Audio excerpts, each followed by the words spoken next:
Assalomu alaykum aziz tinglovchilar. Bugungi mavzuyimiz siz bilan Qoraqalpoq xalq musiqa madaniyati haqida gaplashamiz.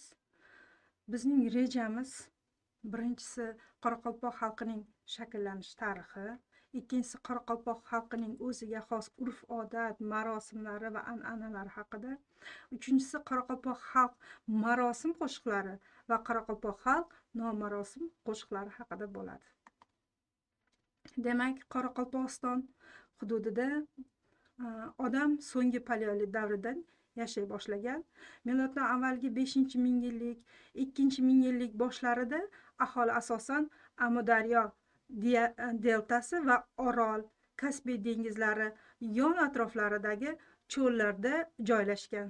Miloddan avvalgi 6-asrlarda Qoraqalpog'iston hududida qadimgi davlatchilik markazlari yuzaga kelgan. Qoraqalpoqlarning eng qadimgi etnogenezi Amudaryo deltasi va Orol, Kaspiy bo'yi cho'llarida miloddan avvalgi 7-4-asrlarda yashagan Sak-Massaget qabilalari bilan bog'liq. 8-10 asrlarda Bejanak, Pechenek va o'g'izlar muhitida Qoraqalpoq millati shakllana boshladi. Qoraqalpoqlarning aksariyat qismi 7-18-asrning o'rtalarida Sirdaryoning o'rta va quyi oqimlarida yashagan.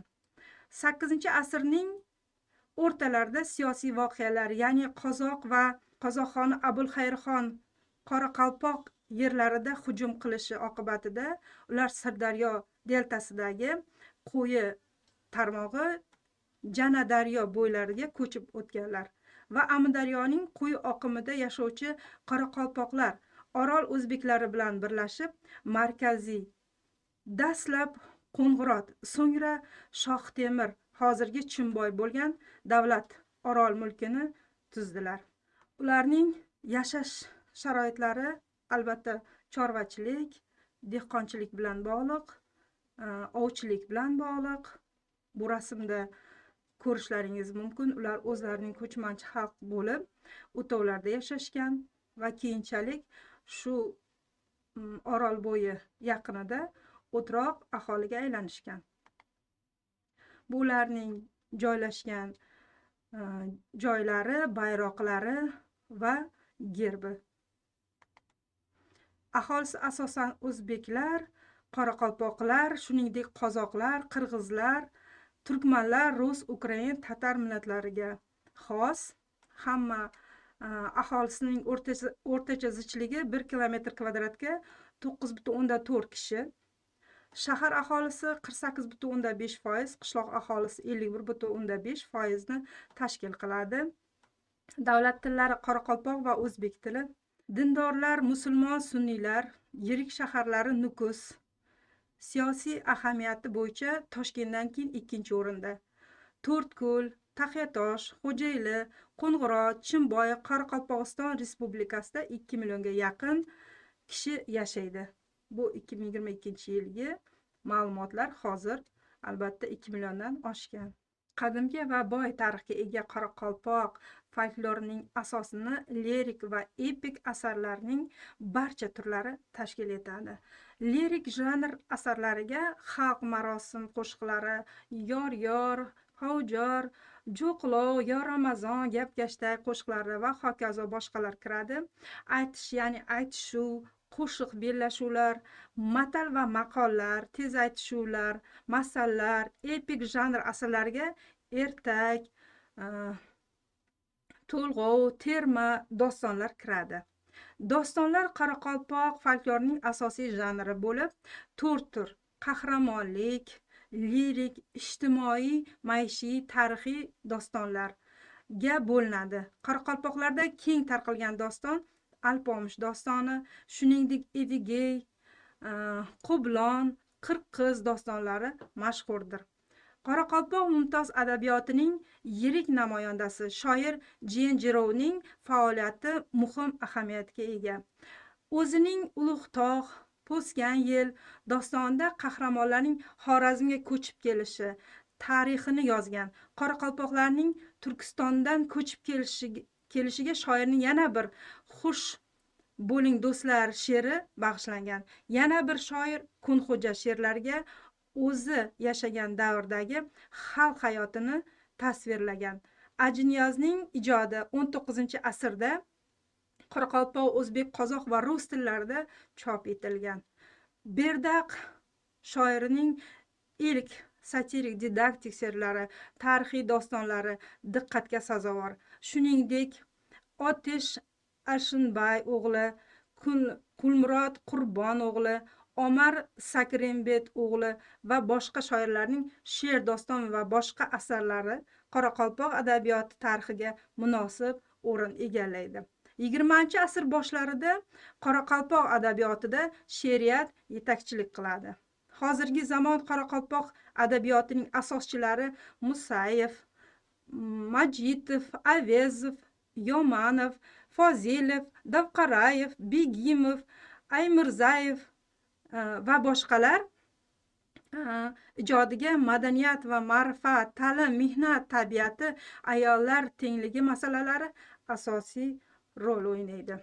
Mana ko'rib turganingizdek, Ajinyoz, Berda va Kunxo'ja Ibrohimlarning rasmlari. Qoraqalpoq xalqining o'ziga xos urf-odat, marosim va an'analari bor.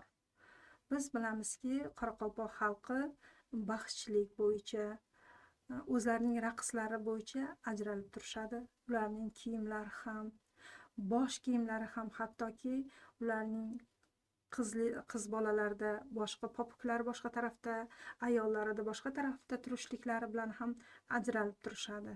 Ularni urf-odat an'analarida yor-yorlarimiz bor. Xuddi biznikidek kelin salom, yor-yor aytishuvlar, yigit-qizlar aytishuvlari, do'mbira chertib dostonchilik, ijrochiliklari bor. Doston ijrolarini ular juda ham chiroyli qilib kuylashadi. Biz an'analarida ularning rasmda ko'rganimizdek bosh kiyimlaridan, kiyinishlaridan, yurish-turishlaridan ko'rishimiz mumkinki, qoraqalpoq xalqi juda ham o'zining madaniyatiga, urf-odatlariga sodiq xalq. Biz ularning an'analari bo'yicha, ularni yana urf-odatlari bo'yicha ovqatlarni ham aytishimiz mumkin. Qozoqlardagi 5 barmoqlar bularda ham bor. Bizdagi ham 5 barmoqlar takrorlanadi va jugari degan ovqatlari alohida e'tiborga sazovor. Bularda bizlarda uchramaydi va o'zlarining xalqiga, millatiga xos bo'lgan ovqatlardan hisoblanadi.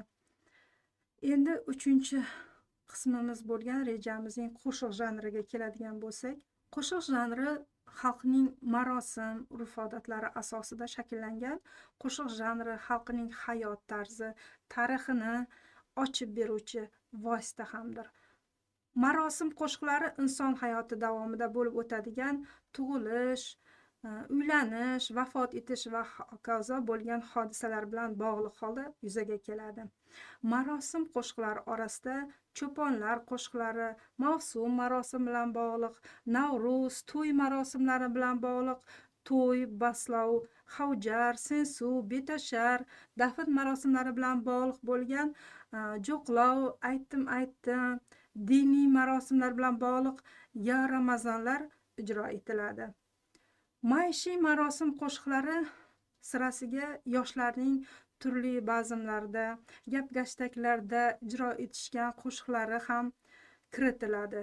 Bunday qo'shiqlar savol va javob shaklida bo'lib, bularda qatnashadiganlarning topqirligi, hozir javobligi namoyish etiladi.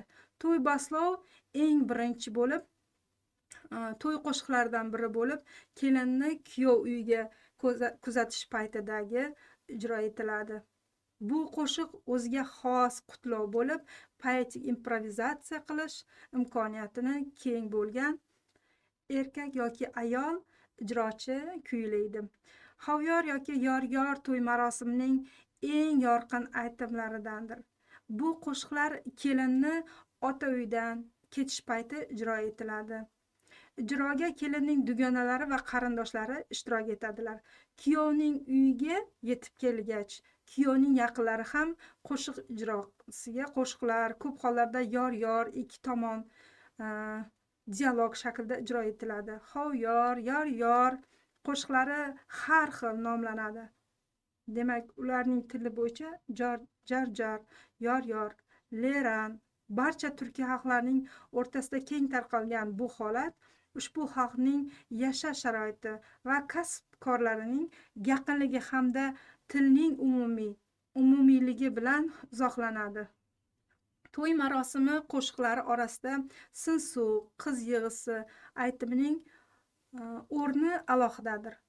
Bu qo'shiq orqali kelin o'z yaqinlari, dugonalari bilan xayrlashadi. Ijrochining mahoratidan kelib chiqqan holda qo'shiq she'ri badiiy yoki proza shaklida bo'ladi. Sinsuv aytimining kuyi ko'p hollardagina improvizatsion xarakterga ega bo'lib keladi.